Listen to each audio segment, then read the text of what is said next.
مسیح یسوع کے بابرکت نام میں آپ سب کی سلامتی ہو۔ ہم نے گزشتہ اتوار اس سوال پر غور کیا تھا کہ خدا کے لوگوں پر مصیبتیں کیوں آتی ہیں، اور جب ہم اس سوال پر غور کر رہے تھے تو ہم نے خدا کے پاک کلام میں سے یہ سیکھا کہ خدا جب اپنے لوگوں کو مصیبتوں پریشانیوں میں سے گزارتا ہے یا انہیں گزرنے دیتا ہے تو ان میں خدا کا خاص مقصد شامل ہوتا ہے۔ ہم نے خدا کے پاک کلام میں سے سیکھا تھا کہ جب خدا ایمانداروں کو مصیبتوں پریشانیوں میں سے گزرنے دیتا ہے تو یہ بنیادی طور پر ان کے ایمان کی پرکھ ہوتی ہے، ان کے ایمان کا امتحان ہوتا ہے جس میں انہوں نے مضبوطی سے کامیاب ہونا ہے۔ پھر خدا پریشانی اور مصیبتوں سے فرما برداری کرنا سکھاتا ہے۔ خدا اپنے لوگوں کے ایمان میں مضبوطی پیدا کرتا ہے، اور آخر میں ہم نے سیکھا تھا کہ جب ایماندار مصیبت میں خدا کی ذات کا تجربہ کرتے ہیں تو خدا انہیں اس قابل بناتا ہے کہ وہ ان کی مدد کرے جو مصیبتوں اور پریشانیوں میں مبتلا ہیں۔ یعنی ہمیں مصیبتیں پریشانیاں اس قابل بناتی ہیں کہ ہم دوسروں کی مدد کریں جو مصیبت یا پریشانی میں مبتلا ہیں۔ لیکن آج ہم خدا کے پاک کلام میں سے سیکھیں گے کہ اگرچہ ایمانداروں کو مصیبتوں کا سامنا کرنا پڑتا ہے تو بھی خدا کی تسلی ان کے ساتھ ہوتی ہے۔ اور پالوس رسول دوسرا کرنتھیوں کا خط اس کے پہلے باب کہتا ہے وہ ہماری مصیبتوں میں ہم کو تسلی دیتا ہے۔ پالوس رسول نے یہ خط اگرچہ بڑے درد دل کے ساتھ لکھا کیونکہ کرنتھس کی کلیسیا میں اس کی خدمت کو ناکام بنانے کی کوشش کی جا رہی تھی اور اسے جسمانی، جذباتی اور ذہنی تشدد کا سامنا تھا۔ تو بھی خدا کا پاک کلام بتاتا ہے کہ پالوس رسول خوش ہے کیونکہ اسے پتا ہے کہ خدا اسے تسلی دینے والا ہے، اور خدا کے پاک کلام کے مطابق وہ اپنی مصیبت میں، پریشانی میں، تکلیف میں خدا کی شکر گزاری کرتا ہے۔ یہ اس کے مضبوط ایمان کو ظاہر کرتا ہے، یہ اس بات کو ظاہر کرتا ہے کہ وہ ایمان کا سورما، کیونکہ وہ جانتا تھا کہ اگر مسیح کے سبب سے وہ زیادہ دکھ اٹھائے گا تو مسیح میں اسے زیادہ تسلی ملے گی۔ اس بات کو دوسرا کرنتھیوں کا خط اس کے پہلے باب کی 5ویں آیت میں وہ بیان کرتا ہے اور کہتا ہے جس طرح مسیح کے دکھ ہم کو زیادہ پہنچتے ہیں اسی طرح ہماری تسلی بھی مسیح کے وسیلہ سے زیادہ ہوتی ہے۔ جتنا زیادہ مسیح کے وسیلہ سے دکھ اٹھائیں گے اتنی زیادہ مسیح کے وسیلہ سے تسلی بھی ملے گی۔ اور 8ویں آیت سے 11ویں آیت تک وہ خدا کے تسلی بخش کام کی قدرت کو بیان کرتا ہے، اس کی طاقت کو بیان کرتا ہے، اور اس طاقت کو بیان کرتے ہوئے پالوس رسول اپنا شخصی اور اپنے ساتھیوں کا تجربہ بیان کرتا ہے جس میں انہیں بدترین صورتحال کا سامنا تھا جہاں انتہائی جان لیوا تھی۔ اس لیے وہ 8ویں آیت میں کہتا ہے بھائیو ہم نہیں چاہتے کہ تم اس بڑی مصیبت سے ناواقف رہو جو آسیہ میں ہم پر پڑی۔ اور جب پالوس رسول یہ کہتا ہے تو اس سے مراد یہ ہے کہ کرنتھس کی کلیسیا کی مصیبت کے بارے میں جانتی تھی کہ پالوس رسول اور اس کے ساتھیوں نے مصیبت برداشت کی، لیکن اس کی تفصیل نہیں بیان کرتا، لیکن وہ اس بات سے ناواقف تھے کہ اس کی مصیبت کی شدت کتنی زیادہ ہے۔ اور خیال کیا جاتا ہے کہ اس دوران پالوس رسول اور اس کے ساتھیوں کو خوراک اور پانی سے محروم رکھا گیا، اور خوراک اور پانی سے محروم رکھ کر روز کی بنیاد پر انہیں کوڑے مارے جاتے تھے، جو ان کے لیے انتہائی تکلیف دہ تھے، اذیت دینے والے تھے۔ اس لیے وہ کرنتھس کی کلیسیا سے کہتا ہے کہ تم اس سے واقف نہ رہو۔ اور یہ آسیا میں ہوا۔ آسیا بنیادی طور پر ایشیا ہے، اور آسیا کا اہم شہر افسس ہے۔ اور پالوس رسول جانتا تھا کہ جب وہ افسس میں خدا کے کلام کی گواہی دینے، منادی کرنے جائے گا، تو وہاں جہاں اس کے لیے ایک موقع ہوگا کہ خداوند کی گواہی دے، وہاں اس کی مخالفت بھی ہوگی۔ اور اسے وہ پہلا کرنتھیوں کے خط اس کے 16ویں باب کی 8ویں اور 9ویں آیت میں بیان کرتا ہے، اور کہتا ہے کہ میں عید پینتیکوست تک افسس میں رہوں گا، کیونکہ میرے لیے ایک وسیع اور کارآمد دروازہ کھلا ہے، اور مخالف بہت سے ہیں۔ وہ جانتا تھا کہ جب وہ افسس میں جائے گا، آسیا میں خدمت کرے گا، تو بہت سے مخالف ہوں گے۔ اور یہ بات قابل فہم ہے کہ ان مخالفوں میں سے کسی ایک نے یا مخالفوں نے مل کر اس اور اس کے ساتھیوں کو ایسا تشدد کی جگہ پر رکھا جہاں ان کی جان جانے تک کی نوبت آ چکی تھی۔ لیکن کرنتھس کی کلیسیا اس کی مصیبت سے واقف تھی، لیکن اس شدت سے واقف نہیں تھی۔ اور وہ شدت مصیبت کی، دکھ کی، تکلیف کی، اذیت کی اتنی زیادہ تھی کہ ان کی برداشت سے باہر تھی۔ اور وہ کہتا ہے کہ حد سے زیادہ اور طاقت سے باہر پست ہو گئے، یعنی اس اذیت کی، اس تشدد کی نوعیت ایسی تھی کہ وہ ان کی برداشت سے باہر تھی۔ اور پالوس رسول جو ہے وہ عوامی طور پر، عمومی طور پر ایک ایسا رسول مانا جاتا ہے جو جسمانی طور پر مضبوط تھا، لیکن یہ تکلیف اور اذیت اتنی زیادہ تھی کہ اس مضبوط شخص کی برداشت سے بھی باہر تھی۔ اور وہ کہتا ہے یہاں تک کہ ہم نے اپنی زندگی سے بھی ہاتھ دھو لیے۔ اور ہاتھ دھونے سے مراد ہے کہ زندگی پانے کا کوئی راستہ باقی نہ رہا۔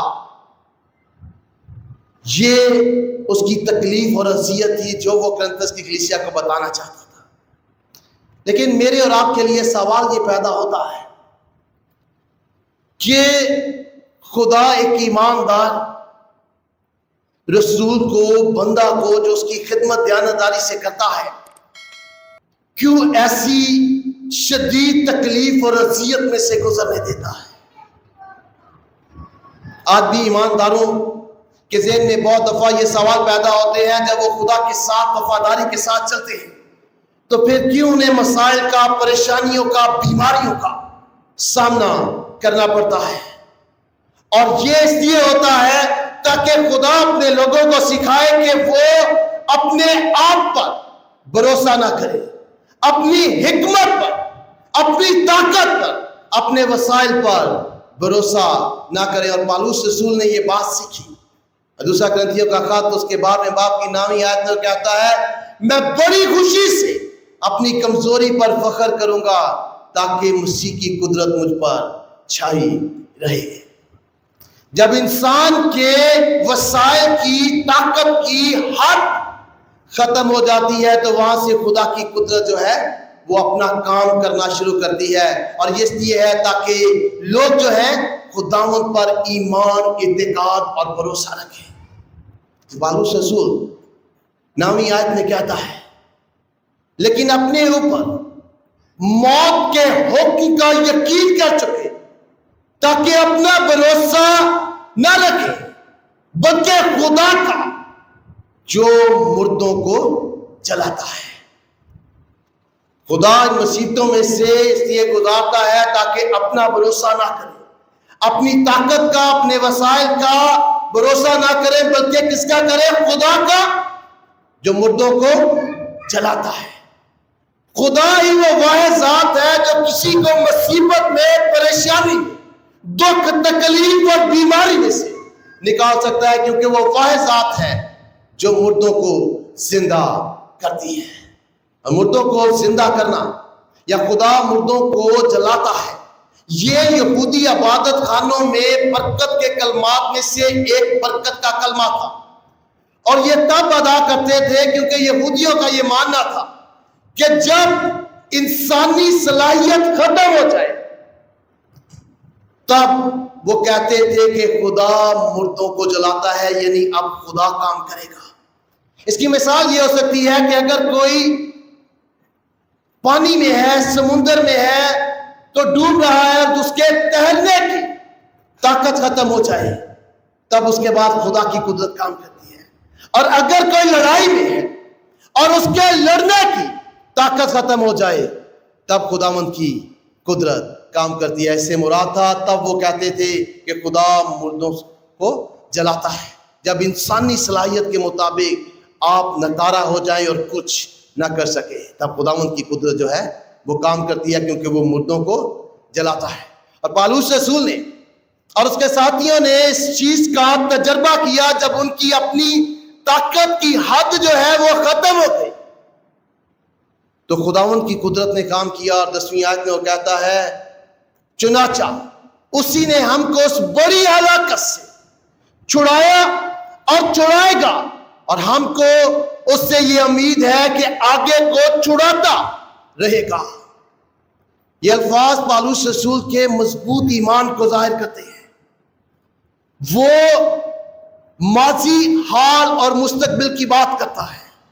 وہ کہتا ہے اس نے چھڑایا، یعنی ماضی میں، چھڑائے گا حال میں، اور چھڑاتا رہے گا مستقبل میں، یعنی خداوند اپنے لوگوں کو ماضی، حال اور مستقبل میں مصیبت، پریشانی، بیماری سے چھڑائے گا۔ اور وہ کہتا ہے کیونکہ اس سے ہم کو یہ امید ہے، کیونکہ خداوند صرف ہماری واحد امید ہے، کوئی اور شخص، کوئی فرد واحد ہماری امید نہیں ہے، صرف خداوند یسوع مسیح ہماری زندہ امید ہے، کوئی اور شخص امید نہیں ہے۔ عام طور پر ہم انسان ہوتے ہوئے جب دنیا میں مشکل، مصائب یا پریشانیوں یا بیماریوں سے گزرتے ہیں، تو بہت دفعہ ہم انسان ہوتے ہوئے ہم انسانوں سے ہی توقع کرتے ہیں، انسانوں سے ہی امید لگاتے ہیں۔ لیکن یہ یہاں موجود ہمارے دیکھنے والے اور میری ذاتی زندگی کا یہ تجربہ ہو سکتا ہے کہ جب ہم مصیبت میں، پریشانی میں ہوتے ہیں یا کسی تکلیف میں ہوتے ہیں، تو بہت دفعہ جن سے ہماری امید ہوتی ہے، جن سے ہمیں توقع ہوتی ہے، وہ ہمارے ساتھ نہیں ہوتے ہیں۔ اس بات کا تجربہ جو ہے وہ پالوس رسول بھی اپنی زندگی میں کرتا ہے۔ اور دوسرا تیموتھیوس اس کے 4 باب کی 16ویں آیت میں کہتا ہے، میرا کسی نے ساتھ نہ دیا، مصیبت میں، پریشانی میں، دکھ میں، تکلیف میں اس کے ساتھ کوئی نہیں کھڑا ہوا۔ لیکن 17ویں آیت میں کہتا ہے، مگر خدا میرا مددگار تھا۔ اور آج بھی جب انسان کو لگے کہ اس کی مصیبت میں، پریشانی میں، تکلیف میں، دکھ میں، بیماری میں کوئی اس کے ساتھ کھڑے ہونے والا نہیں ہے، تو اس سے بطور ایماندار یہ ایمان ہونا چاہیے کہ خداوند اس کا مددگار ہے، وہ اس کے ساتھ ہے۔ پالوس رسول کہتا ہے، اور اسی نے مجھے طاقت بخشی۔ وہ نہ صرف ہمارا ساتھ دیتا ہے، ہماری مدد کرتا ہے، بلکہ ہمیں طاقت بھی بخشتا ہے۔ پھر وہ کہتا ہے، خداوند مجھے ہر طرح کے برے کام سے چھڑائے گا اور اپنی آسمانی بادشاہت میں صحیح سلامت پہنچا دے گا۔ اس کی تمجید عبدالآباد ہو، آمین۔ اسی بات پطرس جو ہے وہ دوسرا پطرس کے 2 باب کی 9ویں آیت میں کہتا ہے، اور کہتا ہے کہ خداوند جو ہے وہ دینداروں کو آزمائش سے نکال لینا، یعنی خداوند، خدا جو ہے وہ